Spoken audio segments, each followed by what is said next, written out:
Hey gear seekers, I'm Nick. This is the brand new Sunny Side Up Designs Meshroom D. The anyway, this is their new 15 litre case, not following the regular design that they would do for their cases. And what I mean by that is, for all of the Sunny Side Up cases that we've seen so far, they typically are in this orientation. But the Meshroom D is in this orientation, and internally it is nothing like the other Meshroom or Meshlicious cases. What we're going to do today is explode the case, see what makes it tick, and then I'll let you guys know what I think of this thing. It's a very divisive case. I've looked at this quite extensively already, and we're also going to test the thermals so you can make up your own mind on this. I don't want to say just yet, but it's got a couple things. Let's jump in so you can see what I mean.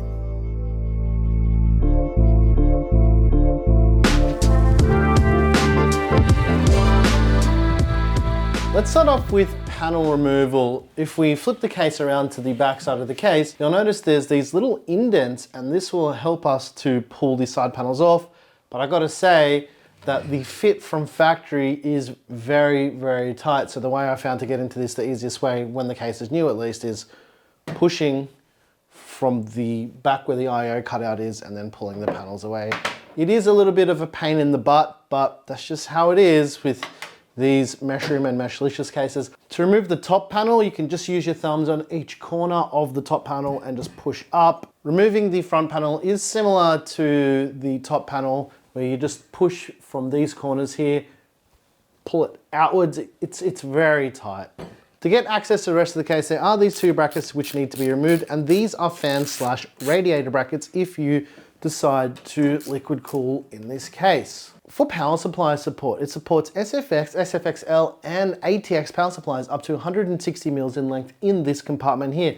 Now this top bracket here is removable with 4 screws, and it can be rotated so you can mount the ATX power supply on this side with the intake fan on this side. But be aware that if you're installing an ATX power supply, if you use one that is too long, it's going to touch the back of the GPU. The thing is, if you decide to put an ATX power supply in the Meshroom D, you're limiting your liquid cooler compatibility as well. So you've got a maximum of 140 mils if you're using an ATX power supply in the case. For maximum air cooler height on the Meshroom D, you're looking at 142 millimeters, and my thinking so far is we're probably going to air cool in this for something a little bit different today, because usually we would use a liquid cooler, but yeah, we're going to air cool today. We're doing it. I'm committing to it. I'm saying it now. We're air cooling. So it looks like there's fan mounts on the top. That's not the case with this case at all. That's not what that's for. On the rear, it supports up to a 92 millimeter fan or an 80 mil fan if that's what you wanted to do. On the side with those removable brackets that I showed earlier, you could do either 2 120 mil fans, 2 140 mil fans, or a 280 mil radiator or a 240 mil radiator, depending on the orientation in which you put your brackets in the case.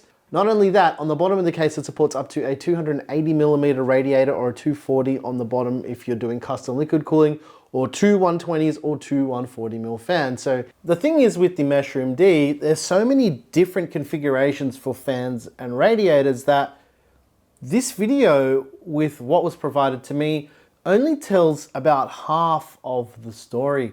I wish I had the MATX extension kit, because it would have made for a more interesting video, but I'm limited by what I received. And I did ask for all of this stuff, but if I'm being honest, they're marketing this really as an ITX only small form factor case, not an MATX case. And we're not even through this part of the video, but I find that a little bit disappointing. But the disappointment does not stop there, and I may be the only one who is disappointed by this case. But in terms of I/O on the Meshroom D, we've got a power button which is on the back of the case. It's almost like they're trying to copy the Mac Mini or the Mac Studio with it on the back. We've got our two USB type A ports and a USB type C port. There's no power light on this case whatsoever. We have this very tight right angled power cable. I recommend removing this when you're building because I can already see this is going to be a bit of a pain in the ass because it will be in the way. There's also a USB type C front panel connector. There's the USB 3.2 type A connector and a power button cable. There's a single magnetic dust filter on the bottom of the case, which is easily removable. You can just yank it away, stick it back, and away you go. All right, this is where it really gets interesting. GPU support, okay. So the maximum length is 323 millimeters in ITX mode. I can't talk about MATX mode. I don't have the kit, I don't have the hardware for it. Trying to fit in a huge GPU like this 4080 Aero from Gigabyte, not gonna fit. Yeah, I can physically get it to fit inside the case. It's not gonna plug in, the GPU's too thick. It's got a maximum GPU height of 3.5 slots, as well as that is 144 mil wide. So even if this big GPU did fit, we wouldn't be able to plug it in because the cable would be sticking like 4 centimeters out the side of the case. So, right, there's that. I would probably suggest, if you can, use a founder's card because the partner cards, almost none of the higher end ones fit. 4070 Ti's, some of the ones that I test fitted earlier just didn't fit. Like the MSI Gaming X Trio didn't fit. It was too wide, too long, wouldn't plug in.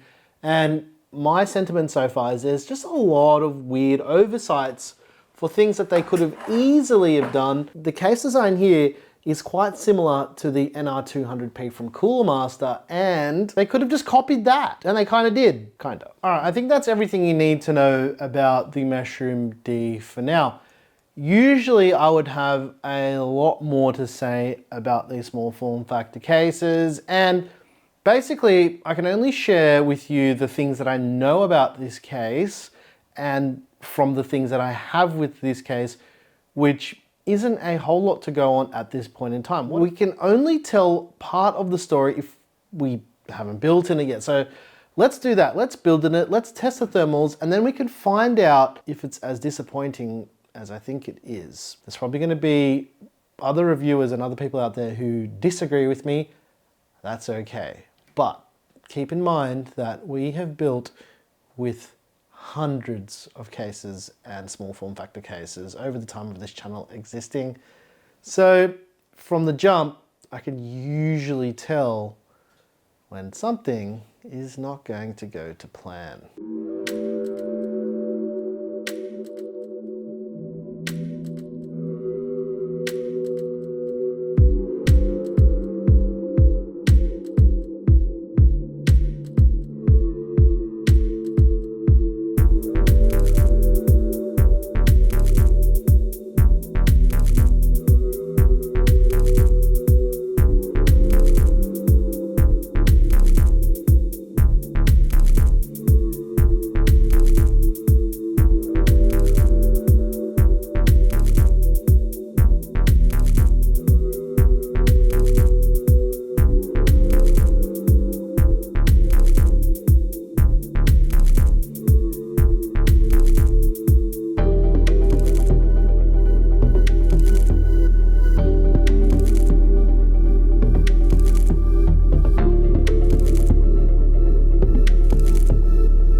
All right, let's take a look at the thermals. What you're seeing on your screen right now is the thermals of the Meshroom D are not too bad at all.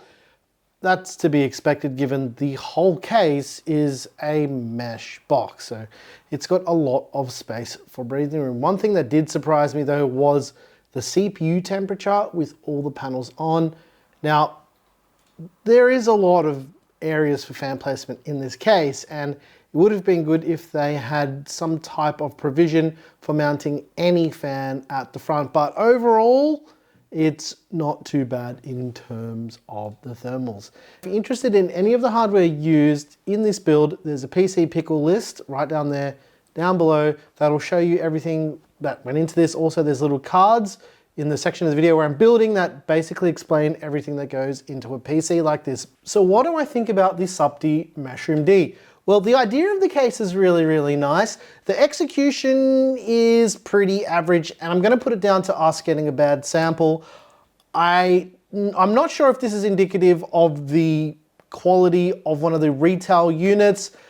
The reason why I'm saying this is because there's a couple little things that I found to be odd. The first thing was the IO cutout on the back of the case for your motherboard when you mount it. Now, it seems like one of the standoffs, well, both of the standoffs on the right-hand side of the board, if you're looking at it from the top down, are slightly misaligned. And what that makes it do is, well, they're the standoffs that have the little center peg things on them to align your board in place so you don't need screws to screw it all in.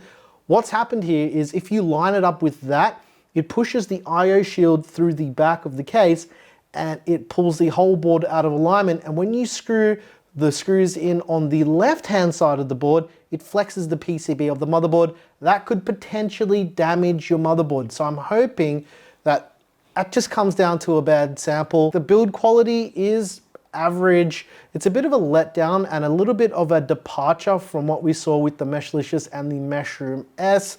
Those cases were excellent quality. This one feels a lot flimsier, and I think it's because they're going for a lower price point. They're going for around 110 US dollars for the Meshroom D, and maybe they decided to skip out on a few things, but this seems very uncharacteristic for SSUPD with the quality of their cases.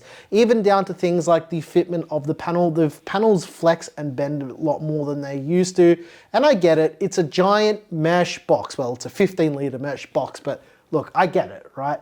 And I know that Reddit and the comments, and there's gonna be a lot of people and other reviewers that disagree with what I have to say about this case, but I don't think this is up to the quality of other SSUPD cases that we've seen in the past. And the formula for this case is so easy to execute, and I think this is just another one of those standard layout small form factor cases that we have got here, right? So, you know, like the target price is 110 US dollars.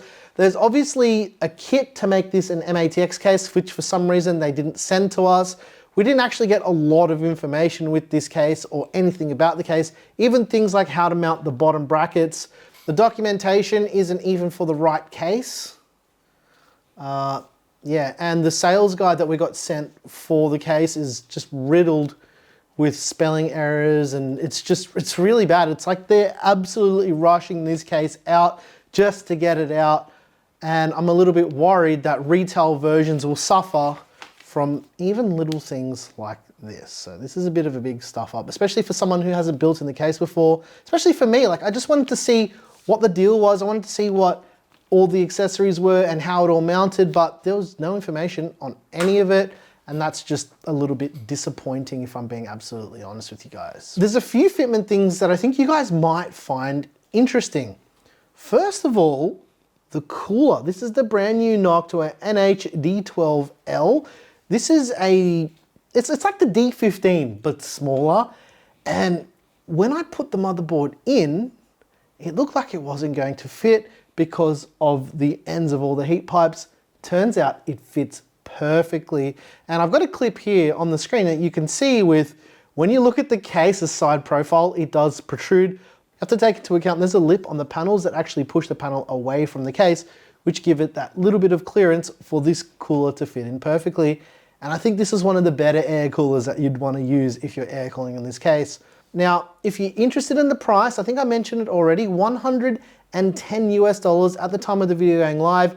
I think they're launching this on their website and probably across retail channels as well. I don't know. Like I said, we didn't get much information from SSUPD about this case or just anything really. It arrived and here it is.